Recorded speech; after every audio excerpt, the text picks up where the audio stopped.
Juste une petite relance, Monsieur le ministre.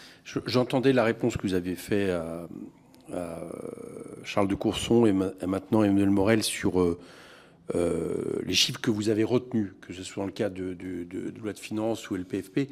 Est-ce qu'au moins vous pouvez admettre que le Haut Conseil s'était pas trompé quand il expliquait que ce soit la prévision de croissance, elle s'appuyait sur un optimisme sur la totalité des postes de la demande, de votre part, il parlait bien sûr et également que le chiffre de déficit pour 2024, 4,4 points, conjugue principalement des hypothèses favorables et paraît optimistes. Autrement dit, que vous avez pris toutes les options parmi celles qui étaient sur la table, parmi les plus optimistes pour établir vos chiffres. Est-ce qu'au moins c'est quelque chose que vous pouvez confirmer?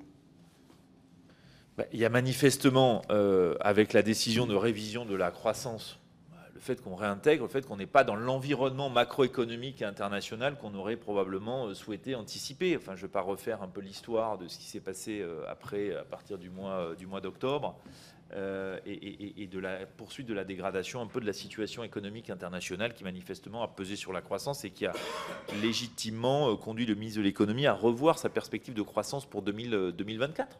Donc je pense qu'il a assumé qu'il fallait revenir à une autre hypothèse qui a été prise assez tôt dans l'année, puisque de mémoire, Bruno Le Maire a dû prendre cette décision courant du mois de février. D'accord, mais comme toute la question des écarts, c'est pas seulement le point d'arrivée, c'est le point de départ. Laissez-moi finir. Mais oui, c'est le point de départ.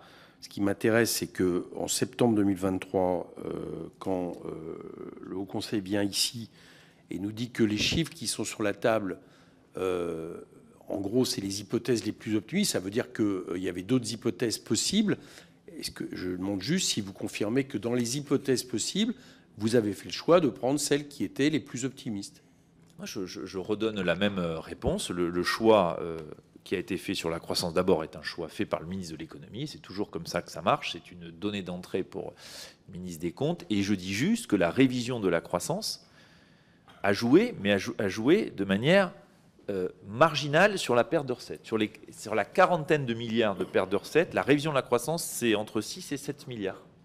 Donc, indépendamment de la révision de la croissance, vous avez une baisse considérable de nos recettes. Voilà, mais ça, je pense que ça a été bien mis en évidence, y compris dans le PLFG ou dans vos auditions. Donc, il y a un effet croissance, c'est sûr. Il y a un effet révision de la croissance qui recale les recettes de 7 milliards d'euros. Il ne parlait pas que de la croissance. Oui, bien sûr. C'est un point très important.